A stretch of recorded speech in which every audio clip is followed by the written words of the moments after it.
Welcome to P Agrawal editorials. तो आज जो हम फर्स्ट टॉपिक डिस्कस करने जा रहे हैं वो है tackle heat waves with short and long term measures. तो जैसे कि हमें पता ही है, इस साल जो हीट वेव्स हैं वो ऑलमोस्ट मिड मार्च से शुरू हो गई थी कुछ स्टेट्स और सिटीज़ में।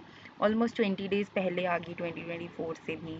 और लास्ट 10 सालों में भी हमने देखा कि इंटेंसिटी नंबर हीट वेव्स का बढ़ता ही जा रहा है, कैसे, है ना। 2024 वार्मेस्ट ईयर भी रहा। नेक्स्ट हम देखते हैं health impacts of heat stress. तो बेसिकली क्या है, जब आउटसाइड जो टेम्परेचर है ना वो बढ़ता है और हमारी बॉडी का जैसे normal temperature almost 37 degree Celsius रहता है, तो जब बाहर का टेम्परेचर हमारे बॉडी टेम्परेचर के पास आता है तो हमारी बॉडी स्ट्रगल करती है अपनी बॉडी की हीट निकालने के लिए। अगर वो हीट निकालेगी नहीं तो वो खुद अपने आप को कूल डाउन कैसे करेगी। तो जब टेम्परेचर बढ़ता है उसके कारण हम अपनी हीट रिलीज़ नहीं कर पाते हैं, जिसके कारण हीट स्ट्रेस हो जाता है और उससे हमारे काफ़ी ऑर्गन्स को भी इफ़ेक्ट होता है, जैसे कि किडनी, लिवर, ब्रेन, फिर इलनेस या डेथ, ऐसे जैसे सिम्टम्स भी हो सकते हैं। सोशियो इकोनॉमिक इम्पैक्ट, तो बेसिकली वाइडर इम्पैक्ट हम देखेंगे हीट वेव्स का क्या रहता है। तो हीट वेव सिर्फ हेल्थ या को इफ़ेक्ट नहीं करती है, उनके काफ़ी नॉन हेल्थ और सोशियो इकोनॉमिक इम्पैक्ट्स भी रहते हैं, जैसे कि क्लाइमेट से फार्मर्स को प्रॉब्लम आ सकती है, फार्मिंग में क्रॉप्स जो है वो कम हो जाती हैं, एनिमल्स मरने लग जाते हैं, फार्मर्स फिर काफ़ी ज़्यादा स्ट्रगल करते हैं। फिर जो वर्कर्स हैं उनको बाहर जाके काम करते हैं, और इंडिया में तो हमारे पास 75% जो हमारी वर्कफोर्स है, ऑलमोस्ट 380 मिलियन पीपल, वो हीट को एक्सपोज्ड हैं, तो उन्हें बाहर जाके काम करना पड़ता है, जिसके कारण उनके लिए हीट स्ट्रेस ज़्यादा बढ़ जाता है। तो हीट स्ट्रेस से क्या होता है, ऑलमोस्ट 3 to 5% जीडीपी का लॉस भी हम देखते हैं। 6% of work hours lost in 2023। फिर जो पुअर माइग्रेंट्स या वुमेन या एल्डरली पीपल हैं वो सबसे ज़्यादा इफ़ेक्ट होते हैं इन केसेस में। वुमेन स्पेशली कल्चरल नॉर्म्स के कारण कि उन्हें गर्म किचन में खड़े होकर खाना बनाना पड़ता है, ट्रेडिशनल क्लोथिंग पहननी पड़ती है, जिस कारण वो ज़्यादा प्रॉब्लम में आते हैं। फिर अर्बन जो पुअर हैं वो often worse indoor heat face करते हैं, कि मतलब हम कह तो देते हैं नॉर्मली कि हाँ बस अंदर रहें लोग, पर लेकिन अर्बन एरियाज़ में तो अंदर रहना और ज़्यादा घुटन और ऐसी प्रॉब्लम्स का कारण बन जाता है। एग्जिस्टिंग रिस्पॉन्सेज, तो Ahmedabad 2013 was first in Asia with a heat action plan. तो रिसर्चर्स मतलब काफ़ी टाइम से ऐसे चल रहा है कि कैसे सिटीज़ गर्म होती जा रही हैं। तो रियल प्लानिंग पहले यूरोप में स्टार्ट हुई थी बिटवीन 2003 एंड 8। फिर अहमदाबाद गुजरात ने 2013 में हीट एक्शन प्लान लाया। अब ऑलमोस्ट हमारी 23 स्टेट्स और 140 सिटीज़ के पास ऐसे प्लान्स हैं। जो इंडिया का national programme on climate change and human health है, वो ऑलरेडी हमें हीट अलर्ट्स एडवाइसेस देता है through NDMA, that is national disaster management authority. अब बात आती है why should an ideal heat action plan what should an ideal heat action plan include. तो बेसिकली इसके 4 या 5 पार्ट्स होंगे, जैसे कि अर्ली वार्निंग अलर्ट्स होने चाहिए ताकि हमें हीट वेव्स को ऑलरेडी अलर्ट्स मिल जाएं। फिर स्प्रेडिंग अवेयरनेस, लोगों को समझाना कि क्या करना है, कैसे करना है। Then preparing hospitals and health systems, तो हेल्थ केयर सिस्टम्स भी तैयार रहने चाहिए। लॉन्ग टर्म मेजर्स ले सकते हैं, जैसे कि प्लांट्स उगाना, पार्क्स ओपन करना, रूफ टॉप्स को वाइट पेंट करना जिसके कारण हीट रिफ्लेक्ट हो जाए। फिर हम डाटा कलेक्ट करें कि कितने लोग बीमार पड़ते हैं या मर जाते हैं हीट से, मतलब कि अगर हमें आइडिया होगा, और मेरे वो भी लोकेशन वाइज हो तो ज़्यादा बेहतर है, हमें पता चलेगा कि कौन सी सिटीज़ ज़्यादा इफ़ेक्टेड हैं। फिर आगे और भी ज़्यादा अगर डेटा अच्छे से कलेक्ट करना है तो वो भी हो कि कौन सा ग्रुप सबसे ज़्यादा इफ़ेक्टेड है, तो टारगेटेड एफर्ट्स भी लिए जा सकते हैं। Next is challenges in implementation. तो क्या होता है कि जो HAPZs अभी एग्जिस्ट कर रहे हैं, तो उनमें क्या है, वो फुली इम्प्लीमेंटेड नहीं है, उनको कोलैबोरेशन चाहिए गवर्नमेंट की, एक्सपर्ट्स की, NGOs की, कम्युनिटीज़ की। तो की रिकमेंडेशंस क्या हैं कि हमें जो हमारे हीट एक्शन प्लान्स हैं उनको अपडेट करना पड़ेगा हर स्टेट के लिए। उनमें ह्यूमिडिटी इंक्लूड करनी चाहिए, और सिर्फ टेम्परेचर से काम नहीं चलेगा, हर स्टेट के पास एक क्लियर रिस्पॉन्सिबिलिटी होनी चाहिए कि ऑफिशियल्स को क्या करना है। प्लान जो है वो मार्च से ही शुरू कर देना चाहिए। फिर जो सबसे ज़्यादा इंडियन सिटीज़ हैं उनमें एक्स्ट्रा डेथ्स होती हैं हीट के कारण।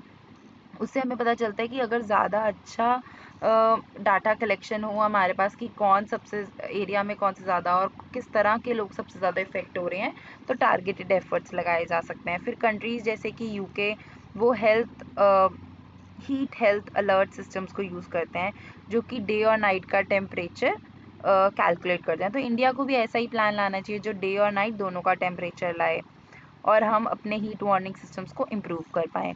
फिर बिल्डिंग्स और सिटीज़ को बेटर मटेरियल से बनाया जा सकता है। गवर्नमेंट्स को फाइनेंशियल हेल्प देनी चाहिए इनफॉर्मल वर्कर्स को, जो कि अपनी वेजेस उनकी लूज़ हो जाती हैं बिकॉज ऑफ हीट। फिर एक स्टडी है इंडिया में जो कहती है, स्टडी है इंडिया, पाकिस्तान और बांग्लादेश की, कि सिंपली इंडोर्स रहने से कहना वो सॉल्यूशन नहीं है, क्योंकि उल्टा अंदर ज़्यादा मतलब ये हर जगह के हिसाब से, तो कई जगह पे तो क्राउडेड बिल्डिंग्स में और अंदर रहना वो ज़्यादा मुश्किल है। फिर हम कुछ देखते हैं कि किस तरह के सॉल्यूशंस, पीपल सेंट्रिक सॉल्यूशंस क्या हो सकते हैं, कि हम समर शेल्टर्स बनाएं, जैसे कि विंटर शेल्टर्स होते हैं। तो समर शेल्टर्स अगर बनेंगे तो लोग आके रेस्ट कुछ कर पाएँ, या फिर उनमें ऐसे मटेरियल्स बना लगे हों कि जो सनलाइट को रिफ्लेक्ट कर रहे हों। ठीक है, उसके बाद शॉर्ट टर्म एक्शंस हम क्या ले सकते हैं कि लोगों को सिर्फ ये कहना इनफ नहीं होगा कि पानी पियो, पर ओआरएस की अवेलेबिलिटी कराना। फिर स्टैगर्ड वर्क टाइम्स हो कि जैसे अर्ली मॉर्निंग काम कर लो और लेट इवनिंग में थोड़ा काम कर लें। तो इस तरह से ये चीज़ें करनी पड़ेंगी। लॉन्ग टर्म स्ट्रैटेजी का फोकस क्या रहना चाहिए कि हम science based people centric innovations पे ध्यान दे रहे हैं, मल्टी सेक्टर कोऑर्डिनेशन ला रहे हैं, इंश्योरेंस कवरेज ला रहे हैं फॉर लॉस्ट वर्क डेज, और हीट वेव्स को रिकॉग्नाइज कर रहे हैं as an equity issue. Next हमारे पास आर्टिकल है enabling legislation for persons with disabilities in Tamil Nadu. तो अभी रिसेंटली क्या हुआ है कि तमिलनाडु की जो गवर्नमेंट है उन्होंने हिस्टोरिक एक स्टेप लिया है, जिसमें कि वो लोग क्या कर रहे हैं कि रिप्रेजेंटेशन ला रहे हैं पर्सन्स विद डिसेबिलिटीज़ की इन लोकल बॉडीज़।